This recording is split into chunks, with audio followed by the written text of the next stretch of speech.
நம்மளே நெறைய பேர்ட்ட நம்ம சொல்லியிருப்போம். ஏதோ ஒரு விஷயம் எனக்கு திருப்பி திருப்பி ஹிட் ஆகுது. ரிப்பிட்டிட்டிவ் பேட்டர்னா இருக்கு. அ தொடர்ந்து எனக்கு டைமே சரியில்ல அப்டின்லாம் சொல்லுவோம் இல்லையா? பண்ணோம் அப்டின்னா நம்ம சிச்சுவேஷன மாற்ற முடியாது. நம்மளோட ரியாக்ஷன மாற்றணும் அப்டின்னா, அந்த நெகட்டிவா நடக்கிற விஷயங்கள் கூட நமக்கு ஒரு பாசிட்டிவ் அப்ரோச் நம்மள எடுத்து செல்லும் அப்டிங்கிறதான். ஒண்ணும் இல்ல. ஃபர்ஸ்ட்டு டைம் நமக்கு ஒரு விஷயம் நம்மள அஃபெக்ட் பண்ணுது. இல்ல ஒரு பெர்சனுடைய நடவடிக்கைகள் நம்மள பாதிக்குது. இல்ல நம்மளுடைய சிச்சுவேஷன் ஏதோ ஒண்ணு சரியில்ல அப்டின்னா, ஃபர்ஸ்ட்டு நமக்கு அதுல நாலேட்ஜ் கிடையாது, எக்ஸ்பீரியன்ஸ் கிடையாது. ஸோ நம்மளுடைய ரியாக்ஷன் அப்படிங்கிறது ஓவர்வெல்மிங்கா இருக்கும். ஓவர் ஸ்ட்ரெஸ்ஸ குடுக்கும். That's okay. So second time நமக்கு அத அஃபெக்ட் பண்ணுது அப்படின்னா, நம்ம என்ன பண்ணுவோம், கொஞ்சம் அதனுடைய ரியாக்ஷன கொஞ்சம் குறைச்சிருப்போம்.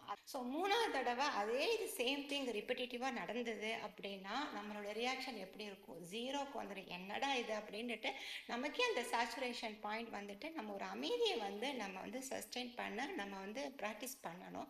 ஸோ நீங்க அத ரியாக்ட் பண்ண தான் அத நெகட்டிவாவே உங்களுக்கு அதிகமா தோணும். எந்த ஒரு சூழ்நிலையா இருந்தாலும் ஒரு எல்லாத்துக்குமே ஒரு சாய்ஸ் கொடுங்க. ஓகே, ஒரு ஆல்டர்னேட்டிவ் சாய்ஸ் இருக்கு. ஒரு ஆல்டர்னேட்டிவ் திங்கிங் இருக்கு.